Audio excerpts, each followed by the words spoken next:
Shiver me timbers, it's vlog day 1102.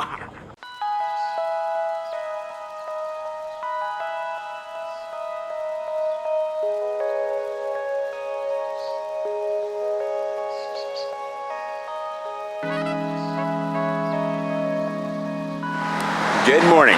It's a beautiful Tuesday morning here in Paris. The heat wave's about to hit again. Canicule, as they say in French. Everybody was freaking out that I wasn't calling it canicule last time, so I feel like mildly obligated to use that word a whole bunch now. But it's coming. Theoretically, by Thursday, it's gonna get to about 108 degrees here in Fahrenheit, 42 in Celsius, which is gonna be horrible. But until then, we can enjoy a little bit of a cool morning at least. Not to be funny because it's so hot, but I thought I'd give you a brief update on Notre Dame. We can go do a little bit of a tour around it. Obviously we can't go inside it, but we can just go see what progress they're making, make sure it's still standing, get a couple shots of whatever they're doing to prop up the walls and the windows and everything else. And you know, it's just probably good to touch base with it every once in a while.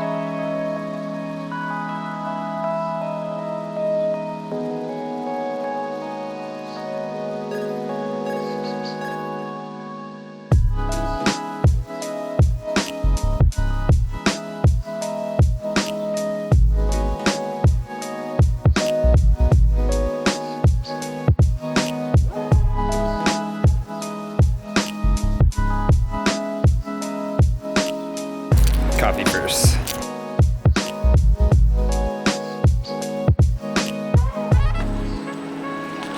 Nice little coffee with Lurka there. Time to bounce on down to Notre Dame. Obviously want to see how it's doing. It's kind of interesting because every time I go by there, I haven't been by in a bit, but every time I do go by, just my footing here before this car swings past us. Every time I go by, it does seem like they've added some more wood supports to the outside. Something's always going on. And the cranes are moving more often than not, so they're doing something. They're working. There was a report, okay, two things. One, the New York Times recently released a fantastic in-depth reporting on the kind of the step-by-step what happened and what went wrong and how close it actually came to falling. Like the whole thing was going to come down. That is a fantastic read with some amazing animations to give you an idea for where everybody went.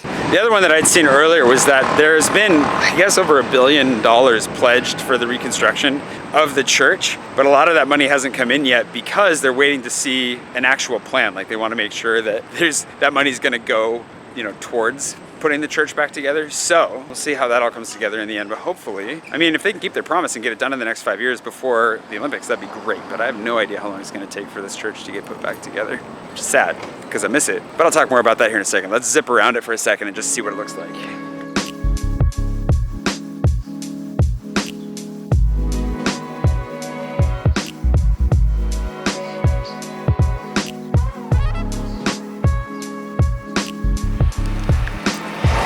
They have so much. They've got like a whole temporary offices built in the back and then just walls all the way around. So there's no access. Oh, that's the problem with having a big head. The hats don't like to stay.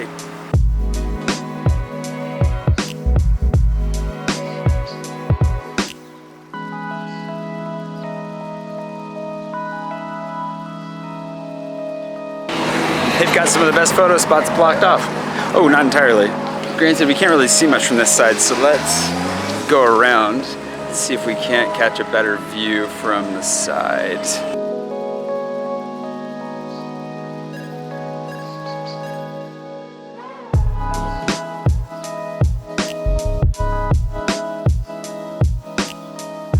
The support structures they've built under the flying buttresses are intense. They look really nice.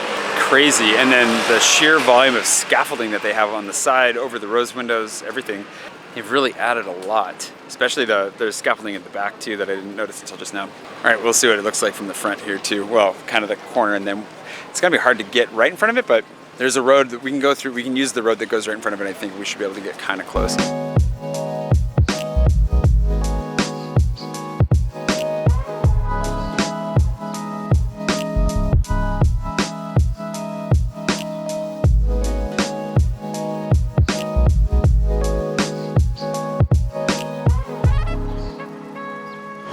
They have a monstrous tarp on top that goes from the back all the way to the front of the roof where it's missing, and then the seals that they have over the windows where they've taken all the stained glass out just look like oversized, you know, tarps for a paint job or something. It kind of feels like office supplies.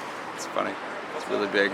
I just am really curious about the scaffolding, the central scaffolding that was in the fire, built around the spire. They've left it there. It's partially like collapsed in the middle. I doubt that they'll be walking on top of it anytime soon, but I'm just curious if they're gonna leave it there or if they're waiting to make sure everything is properly protected before they take it down, or what the deal is there. Hopefully that disappears in the not distant future because it is hideous. All right, let's go see the front.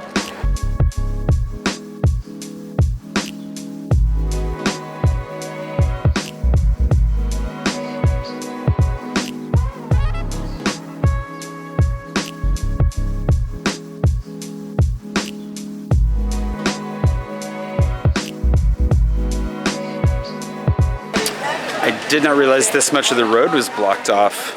Like, they've really taken over this whole space. I was thinking I could just shoot straight through here. See if I can find my way past this wee little roadblock.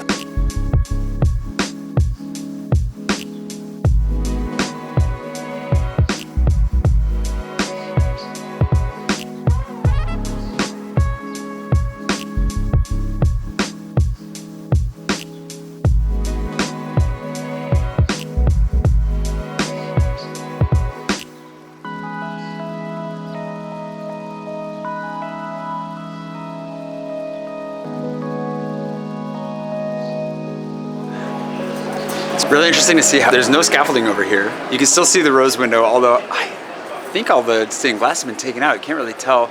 And the supports are different too. I wonder if are there wood supports under the flying buttresses on this side? I guess we'll find out here in a second. I don't want to walk too far from my wheel. It's not the best idea to wheel in a construction zone, it turns out. Give it another try here though.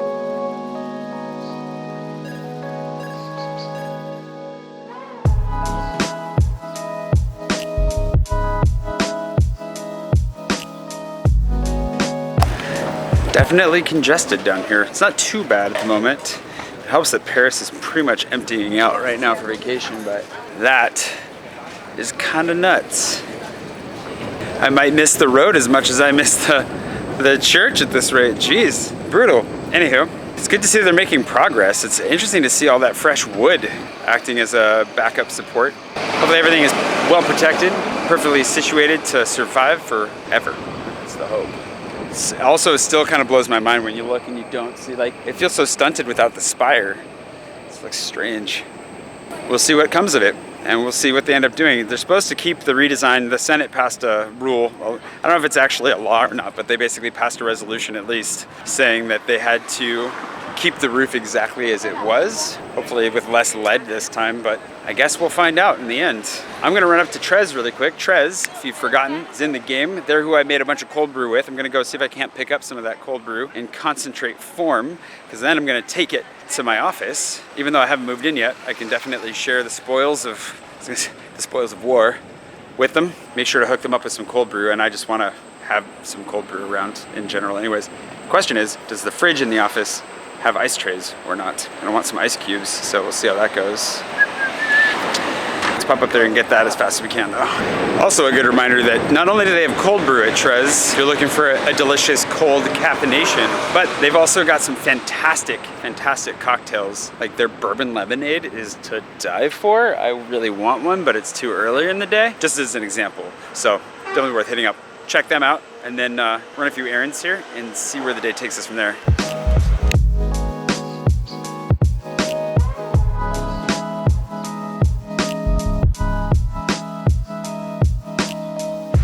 I love this city so much.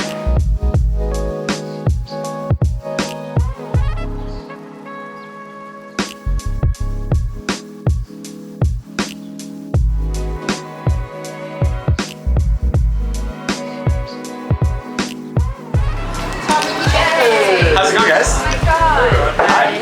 Contactless? What a Sans contact? pleasant surprise. Oh, that's the nicest thing you've ever said to me. Is it?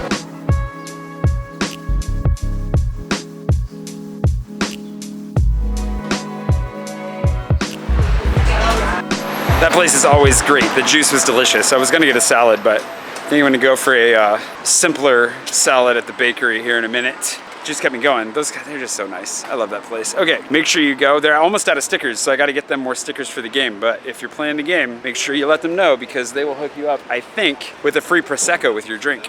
That's pretty special. So, and they'll just take good care of you. They always take good care of everybody that goes in there. With that, there was no concentrate, but we're gonna end this today. Dixie, your birthday present arrived. Thank you so much for sending it. There are a few packages back there for me, including a whole bunch of coffee from India. Thank you very much. I already handed off the cold brew blend to Vlad to make, because he's gonna make some cold brew for us. So Vlad is the coffee king if you ever go into the Peloton, and so we'll see how that turns out. So we'll end with a little unboxing, and then probably call it quits from there so I can get some more work done and rest before the heat wave hits in earnest. Okay. Nice to see you. Good to see you too. Oh yeah, don't leave me hanging. Yeah, nice to meet you too. We have a new handshake here at the shop. What is that? So whenever whoever is coming, who's coming, you will hit.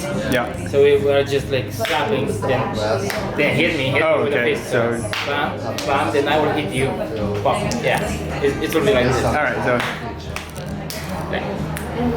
sounds good. I got that on camera, so there you go.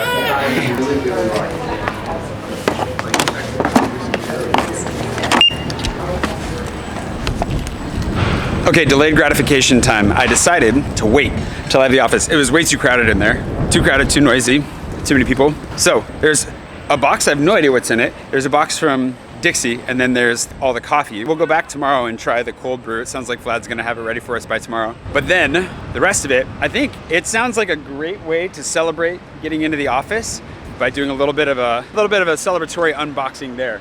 So belated birthday, but on time, whatever you call office warming, should be good. I'm gonna leave you here for the day. Hope you're having a wonderful day wherever it is you are. And yeah, I'll see you bright and early tomorrow morning for another bounce around Paris. Whatever takes my fancy, I suppose. I'll see you tomorrow for that.